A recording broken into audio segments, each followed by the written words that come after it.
Good morning, everybody. With that wonderful introduction, I guess I better produce today. I'd like to lead us into a short meditation, if I may, first of all. So if you'll get comfortable, feet flat on the ground, hands on your thighs, placed heavenlyward to receive the energies and let them flow through you. As you close your eyes and take a deep breath, go all the way down to your solar plexus, and then let it all out. And take another deep breath, and let it out. And take another deep breath, and let it out. And as we relax into this atmosphere of meditation and calmness, I want you to travel to your favorite place for taking time for yourself. And think about all the things that you need answers to. And call upon the Great Spirit to give you the wisdom and strength to see the answers to those questions. And just sit quietly in the silence, breathing in through your heart, which is not a difficult thing to do. So just breathe in through your heart and ask for and say thank you for the answers to those questions. And sit in the silence very briefly so that those answers can come to you freely and openly.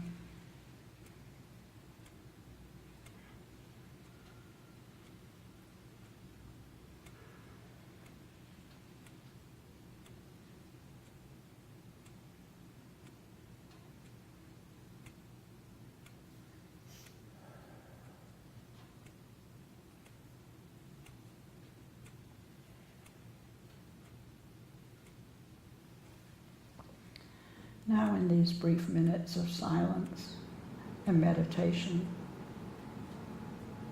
be determined that all of the things that you ask for will come to pass. The questions that you ask will be answered, so that you can go forth in this week in a calm and rational manner and be at one with the world. Slowly open your eyes and come back to us.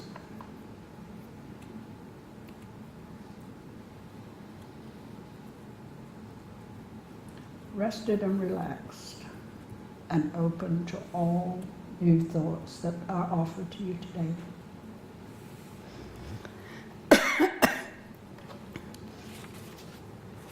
Now, for those who know me, having spoke here before, you know that I don't do a great deal of preparation for these lectures that come before us. My mentor told me that if I truly believe in spirit,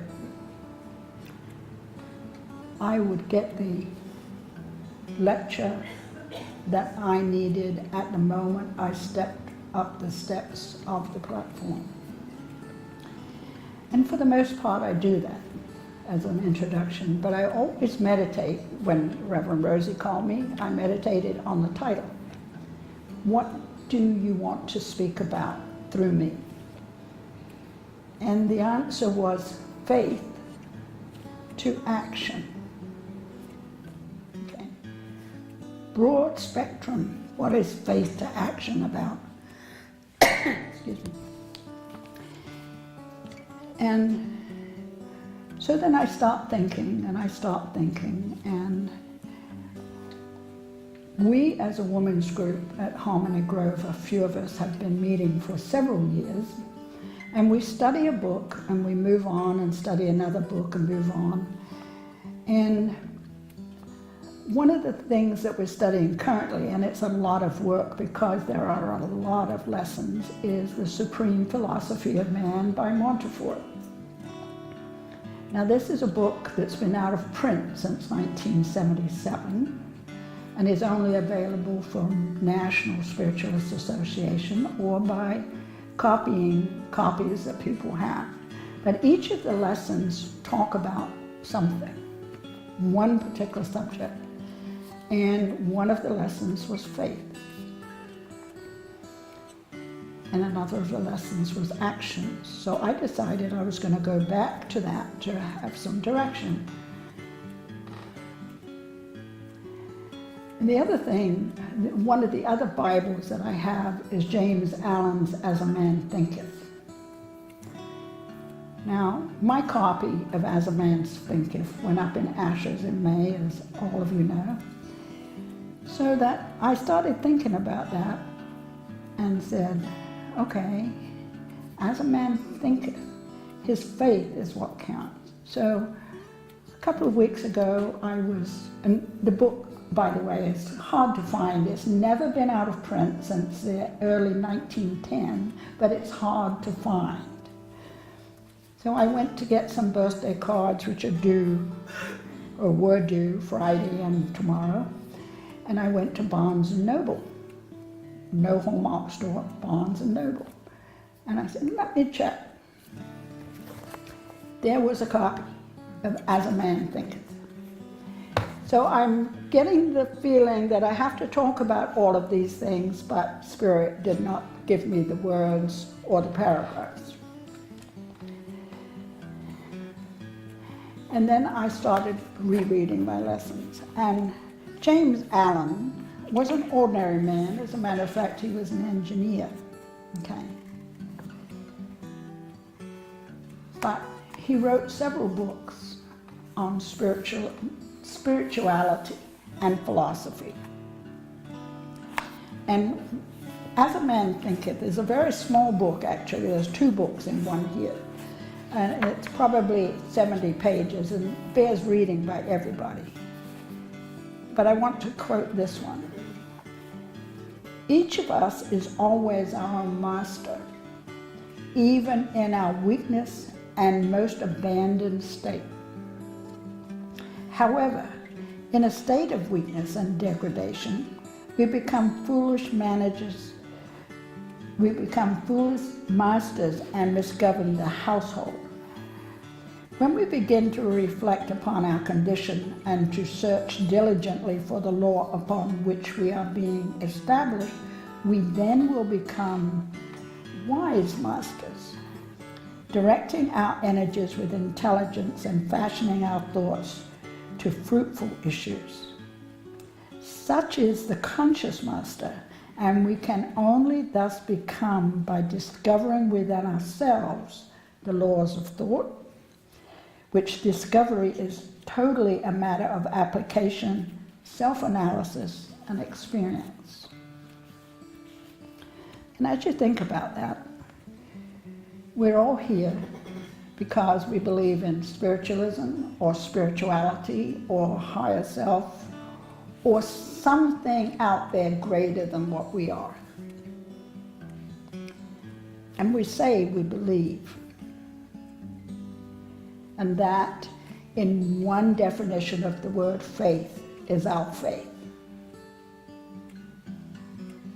It is the belief of who we are and what we are. So in the Supreme Philosophy of Man, the opening introduction is, everyone has a philosophy. And your philosophy is what you believe, your eternal pursuit of truth and wisdom. God's philosophy is brought out in his natural laws and in nature. His laws are supreme. His philosophy is love, beauty, righteousness. This whole world is geared to righteousness. He has given every person free choice. Free choice and the natural laws provide the consequences of man's acts. The environment you fashion out of your thoughts, your beliefs, your ideals, your philosophy is the only climate you will ever live in. Heavy words, but it comes back to, it can be spelled out with one 5-letter word, faith. If you don't honestly believe what you say you believe and have faith in the outcome, it will never happen. So there's work to do on everybody's part. I can stand here and tell you how I believe in faith. And at 10:27 last night, when I was pondering what I was going to talk about, I got up from Spirit and said, you have to lighten this up a little. Tell them how your faith is. And this is a light-hearted, everyday belief in faith. I spent Christmas time in Colorado with my 2 daughters and my grandchildren and my great-grandchildren. But over the months when we were going through the giveaways at Stax, I found a whole pile of really expensive children's books. And they sat there week after week, and I finally said, I'm going to take them to Colorado to my granddaughter-in-law, who is a teacher. And she will find use of these great books on nature and things like that. So come Christmas time, booking an airfare, I said to my daughter, you have to book me on Southwest. I can take 2 bags for free, and I've got a pile of books. Okay? And I want to take them, or I want to bring them to Abby. So I balance these books out in 2 bags, and the subscript on Southwest is these bags do not have to weigh more than 50 pounds. So I'm praying and I'm praying, and Jeannie, who took me to the airport, knew I was praying that my bags were not going to weigh more than 50 pounds. Please help me. Okay, meditating on it in the car to San Diego airport. And I get to check my bags, and they pick them up and they throw them on the belt. There is no weight involved. Thank you is what I say, and move on. No weighing of the bags whatsoever. And we had a wonderful time in Colorado, and I decided that I was going to travel lightly on the way home, pack one bag inside the other. But as Spirit directs, we went thrift shopping in Aurora, Colorado, has great Goodwill shops. So we went thrift shopping, and at one Goodwill store, by the time we checked out, we got a little flag on our thing that if you buy more before December 31st, you'll get 50% off the total. Okay, next Goodwill. Okay, so we went trotting down to the next one. And there was some wonderful luggage there. Matched almost what I had. So here I am with extra bags. And I said to my daughter, I'm going to have the same problem on the way back, you know. So I split what I bought into 2 bags and got it to the airport. And my grandson decided to drive me to the airport. And my daughter had dropped off my other daughter earlier in the morning, and she said, go to the departure upstairs. There's hardly anybody up there, and just check in the bags at the Skycap. So, following instructions, that's what we did. And there was a line 100 yards long, times 2. They wrapped around. And I said, I don't think I'm going to catch my plane. So my grandson said, I'm going to go back around and come in and park. I said, but I've got to have something to haul my bags with. I've got to have a cart. But he drove around, came through the parking, got out at a different level than the departure level.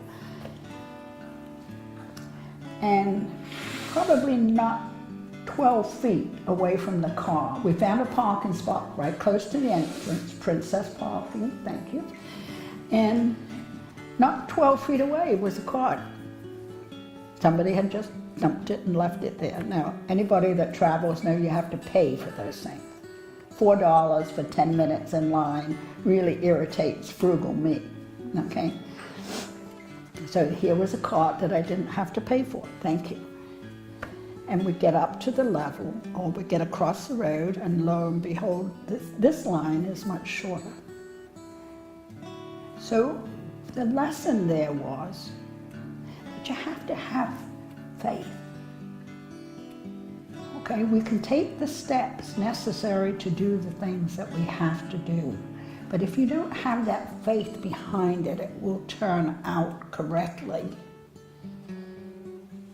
Then it's not going to happen.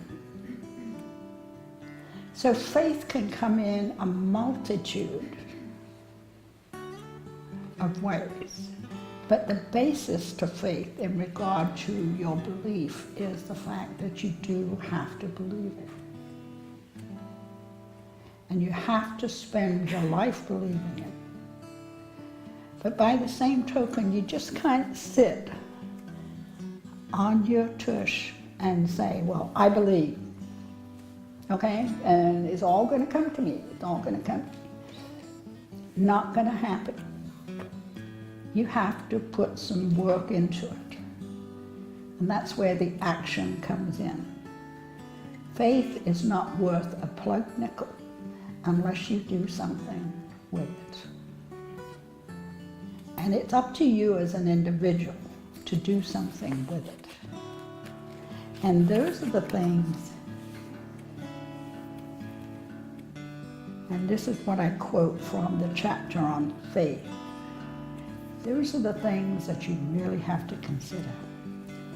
Faith is the method of maintaining or establishing and maintaining contact with God. Just as the light switch on the wall establishes the contact to the source of electric power from the powerhouse, faith gives to the individual all of God's reserve power. Fact is, it is actually contact with God, and the actual contact is establishing power released in life. That is faith. Apart from faith, the universe is an inexplicable riddle. Now think about that. Apart from faith, the universe is an inexplicable riddle. And over the years, as technology has advanced, you've seen that.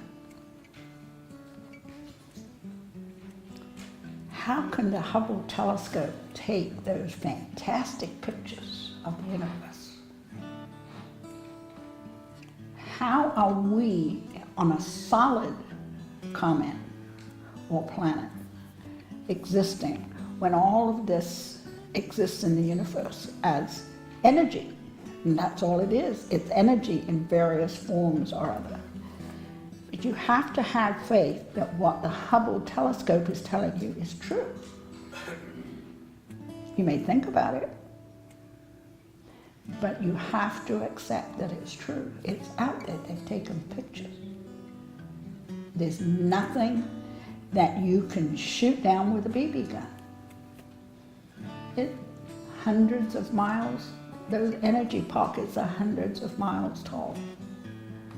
But you have to believe that they exist. And you have to believe your faith. You have to believe that one of the principles of spiritualism is the golden rule. Do unto others as you would have done unto you. It's not only the golden rule for spiritualism, it exists as a principle in every religion known to man. So how do you do that? How do you really do that? It's a hard job. Nobody wants it. It's a hard job. And it happens, you've got to take the action every day of your life. You have to treat others as you would be treated. you have to think about how you want to be treated in order to treat others that way. You have to be able to understand and accept that you are different from everybody else. You may think differently, you may feel differently, you may look differently. But we all have the right to exist, and we all have the right to exist with happiness. So you can't be out there calling somebody names because the color of their skin is different, or the language that they are speaking is different, or the fact that they're walking with a cane or a walker or a wheelchair. Get out of my way, I'm in a hurry. Or the fact that they're going 60 miles an hour on the freeway, you want to go 85. Well, you're the one that has to take the action to go around that person who has the right to go 60 miles an hour so that you can exert your right to go 85. But you don't need to give them the finger on the way by. Most of the time you have to say, God be with you, have a good day, God bless, whatever you want to say as you're going by. Because they have that right. And your action is to do what's right for you. And you really don't feel good when you're cussing out that other person. On the job, in the car, you don't really feel good. And your job is to make your faith strong enough that you feel good with every action that you take. It's hard work. Somebody's got to do it. And we all have to set the example for one another. We're all human. We're all going to have those days where it's a down day. And we're all going to cuss that person as we're trying to go 85 because we got out of the house 2 minutes later than we should have in order to make work on time. So it was our responsibility in the beginning to leave the house at 6:30 exactly, not 6:32, and make up 2 minutes on the freeway. So we have to take responsibility for our actions. And it's not an easy task, but it's something that we're all smart enough and we're all capable enough of doing if we take the time. And sometimes it's a little awkward because those around us, those that we call our friends, our family, our relationships, are not on the same circuit as we are. Okay? And it's tough not to want to belong tight-knit in a circle with that group of people. But the biggest thing, the biggest lesson that you can learn is you are different. You do think differently. It's up to you to take the action that says, I think differently. If they're all talking and they're denigrating somebody, you don't have to be part of the denigration. You can say, I don't believe that, and get up and walk away. Take strength that you might think you don't have. But if you have faith and you believe in yourself, you have to take that strength and do it. And the world won't become a better place until we all take that stand. And I want the law of action, which is segment 17 in the Supreme Philosophy of Man. Man is designed for action. This is the law of man's nature. Everything in his being is built for action. Some people are discontented and dissatisfied in life because they have not learned the basic principles of their being, that they are born for action. That's a heavy one. Thought is the seed of action. Thinking is easy. Acting is difficult. And to put one's thoughts into action is the most difficult thing in the world. All worthwhile men have good thoughts, good ideas, and good intentions. But precious few of them ever translate those thoughts into right action. And that's the challenge that I throw out to you today. And yes, we're all working on it. I'm 80 years old and I'm still working on it, okay? You know, every day is a little bit different. Every day I'm learning something. Every day I learn to put that bad thought out of my mind about somebody and bring a new one in. And you can't keep bringing in new stuff because it kind of gets a little crowded. You've got to release. You've got to release the old stuff. Yes, sometimes it's a little unnerving. Will I lose those friends because I speak up? Will I lose that job because I say to my employer, I'm sorry, my principles don't allow me to behave that way? Yes, you might. And the next job you go interviewing for, you might say, like I used to, what kind of involvement do you have in your community?